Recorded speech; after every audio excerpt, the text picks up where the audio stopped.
अस्सलाम वालेकुम फ्रेंड्स, उम्मीद करता हूँ आप सब खैर आफियत से होंगे। आज हम पोस्टमार्टम करेंगे इलेक्शंस का। हाँ, तो मैं ज़्यादा पास्ट में तो नहीं जाता, तो हम बात कर लेते हैं लास्ट दो इलेक्शन जो हुए हैं, 2018 और 2024 का। इसका मुवाजना किया जाता है कि दोनों एक जैसे इलेक्शन थे कि एस्टेब्लिशमेंट ने 2018 में इमरान खान की हुकूमत लेकर आए और 2024 में जो है वो नून लीग की हुकूमत लेकर आए। मतलब काफ़ी वो जंजाल पूरा इकट्ठा करके उन्होंने वैसे हुकूमत बनाई, इकट्ठी करके दी।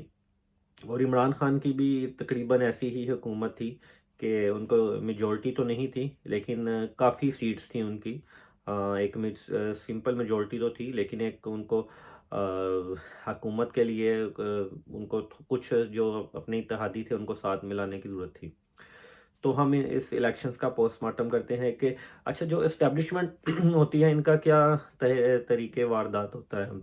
तो सबसे पहले मैं आपको बताऊंगा कि ये जो एस्टेब्लिशमेंट होती है इलेक्शनों में क्या करती है। इलेक्शन में क्या करती थी एस्टेब्लिशमेंट, करती थी कि इनके कुछ 40 से 50 लोग जो इनके हर जमात में तकरीबन होते हैं, तो जैसे ही इलेक्शन आते हैं तो ये इनको एक वो क्या कहते हैं सीटी मारते हैं। तो जैसे वो आप देखेंगे कि जब कोई सीटी मारता है या कोई आवाज़ लगाता है तो पंछी जो होते हैं वो दरख्त से उड़ते हैं और उड़कर दूसरे दरख्त पे चले जाते हैं। तो ये हर इलेक्शन में ऐसे ही करते हैं ये। 2018 तक आपने सुना होगा इलेक्टिबल्स का नाम। इलेक्टिबल्स होते हैं जो वो अपने हल्के अहबाब में बहुत फेमस होते हैं, अपने हल्के बहुत मजबूत हल्के होते हैं। वो 40 से 50 लोग तकरीबन होते हैं इस्टेब्लिशमेंट के, और वो काफ़ी मजबूत उम्मीदवार होते हैं, काफ़ी मजबूत कैंडिडेट होते हैं। तो उनको एक सीटी मारी जाती है जिस जमात को उन्होंने सपोर्ट करनी होती है। तो वो सारे पंछी उड़कर उस जमात के घोंसले में जा बैठते हैं। आपने देखा होगा कि 2018 में वो सूबा महाज बनाया गया, और भी बहुत से ऐसे थे लोग जो बिल्ट इन किए गए पीटीआई में। तो उसके बाद क्या होता है, वो इलेक्टेबल्स होते हैं, वो अपने हलकों में बड़े मजबूत उम्मीदवार होते हैं, तो उनको वोट जीत जाते हैं वो।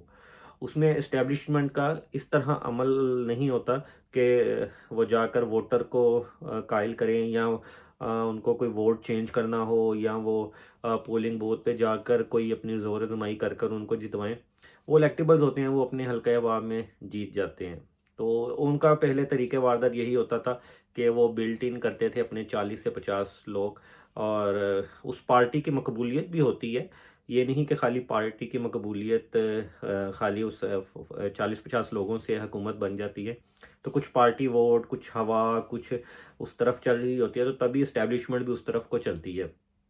तो पहले तरीके वारदात यही होता था कि वो अपने कुछ लोग जो होते थे वो उस पार्टी में बिल्ट इन कर देते थे, वो पंछी जो थे वो उड़कर उस घोंसले में जा बैठते थे। तो ये तो पहले यही उनका तरीके वारदात था। लेकिन 2024 में क्या हुआ, 2024 में भी उन्होंने ऐसे ही किया। उन्होंने सीटी मारी और वो सारे पंछी जो पीटीआई में के घोंसले में जा बैठे थे वो सारे उड़कर जो थे वो आकर नून लीग के घोंसले में बैठ गए। तो उन्होंने तो अपना काम कर दिया। स्टैब्लिशमेंट ने वो सारे इलेक्टेबल्स जो थे वो सारे उड़कर जो थे वो नून लीग के घोंसले में आ गए। लेकिन इस दफ़ा कुछ अचंभा ऐसा हुआ कि अवाम ने उनको डिक्लाइन कर दिया। वो इलेक्टेबल्स जो अपने हर हलके को बड़े आराम से जीत जाया करते थे, और आप ज़ुबान ज़द-ए-आम थी, आप हर शो उठाकर देख लें तो सब जो कह रहे थे, जो मतलब एक रिसेंट पास में सारा एक चलता आ रहा है एस्टेब्लिशमेंट की, तो वो ऐसे ही होता है जो। और तज्जिया बिल्कुल ठीक था, वो लोग जो कर रहे थे कि पाकिस्तान तहरीक इंसाफ को कोई 15-20 ज़्यादा से ज़्यादा 25 सीटें वो निकाल पाएगी, और 100 to 120 नून लीग की सीट्स होंगी, और फिर 50 to 60 पीपल पार्टी की, और इसी तरह कोई 10-20 4-4 5-5 जो है वो दूसरी जमातें लेंगी। तो ये तज्जिया उनका बिल्कुल ठीक था, क्योंकि पाकिस्तान की जो हिस्ट्री है वो ऐसे ही रही है। लेकिन इस दफ़ा अवाम ने वो हिस्ट्री चेंज कर दी। अवाम ने हिस्ट्री चेंज कर दी। नंबर वन तो जो इमरान खान के ख़िलाफ़ पे दर पे सज़ाएँ उनको सुनाई गई अदालत से, तो अवाम ने उसको रिजेक्ट कर दिया। फिर अवाम ने उन सब शख्सियत को, वो सब चेहरे जो एक ही कंटेनर पे खड़े हो गए और बाजू में बाजू इस तरह हाथ हिलाकर एक दूसरे के नारे मारते रहे, जिसमें उन्होंने देखा कि शहबाज शरीफ, आसिफ अली जरदारी, मौलाना फजलुर रहमान और सारी दीगर पार्टीज़, तकरीबन 15 से 16 पार्टीज़ थी, वो सारी मिलकर इलेक्शन लड़े, वो सारे मिलकर उन्होंने हुकूमत बनाई। तो अवाम ने इनको रिजेक्ट कर दिया। इस्टेब्लिशमेंट ने तो इकट्ठे कर लिए इलेक्टिबल्स, लेकिन अवाम ने इस दफ़ा, उन्होंने नाम चेहरे नहीं देखे कि कौन खड़ा है, कौन किसकी हुकूमत है। उन्होंने सिर्फ एक इमरान खान को देखा, और इमरान खान को वो वोट भी पड़ा जो लोग कभी वोट कास्ट ही नहीं करते थे। उन्होंने भी इस दफ़ा इमरान खान को, पीटीआई को इतना वोट पड़ा कि इस्टेब्लिशमेंट का जो है वो दिमाग घूम गया कि ये क्या हो गया। ये इलेक्टिबल्स की जो वो सियासत शुरू से करते आ रहे हैं वो एकदम से पलट कर रह गई। तो फिर आपने देखा कि उस रात क्या हुआ। उस रात फिर उनको, वो जो हमारे सुल्तान साहब हैं, सिकंदर सुल्तान साहब, उनको उठाना पड़ा। वो गायब हो गए। वो कितने घंटों बाद आए, तब इलेक्शन की अनाउंसमेंट भी रुक गई, रिज़ल्ट आना भी बंद हो गए, सब कुछ बंद हो गया। और फिर अचानक से जो लोग जीत रहे थे वो हारना शुरू हो गए। मतलब ये जो फार्म 47 का ये है, ये पहली दफ़ा आवाम को देखने को मिला, क्योंकि मुझे भी आप सच पूछे तो ये फार्म 45 46 का आइडिया नहीं था। वही सिलेक्शन में आके पता चला कि कोई फार्म 45 भी होता है और फार्म 47 भी होता है।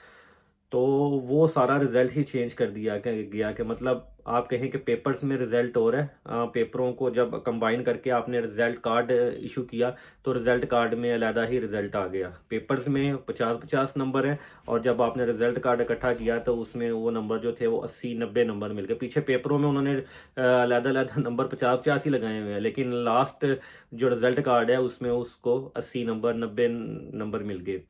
तो ये इस जो था दौर में किया गया। अच्छा, कुछ कहते हैं कि आरटीएस बिठाया गया। अब ये आरटीएस एक अचंभा है। इसमें कुछ ये नहीं कहा जा सकता कि इमरान खान की सपोर्ट में बिठाया गया। हो सकता है कि वो पीटीआई के हक में बिठाया गया हो, और हो सकता है कि वो पीटीआई के ख़िलाफ़ बिठाया गया हो कि कहीं पीटीआई इतनी ही ज़्यादा सीटें ना ले ले कि उसको कंट्रोल करना मुश्किल हो जाए। तो उस कंट्रोल को करने के लिए बैठाया गया हो। मतलब ये एक अचंभा है, ये गुत्थी है जो अभी तक सुलझी नहीं। लेकिन आप देखेंगे फ्यूचर में जाके ये गुत्थी भी ज़रूर सुलझेगी कि आया कि वो जो आरटीएस बैठा था वो इमरान खान के हक में बैठा था या इमरान खान के ख़िलाफ़ बैठा था। तो ये छोटा-सा पोस्टमार्टम था। उम्मीद करता हूँ आप लोगों को कि ये पसंद आया होगा, और अगर आप ऐसा ही पोस्टमार्टम्स देखना चाहते हैं तो मेरे चैनल को ज़रूर सब्सक्राइब करें, शेयर करें वीडियो। शुक्रिया।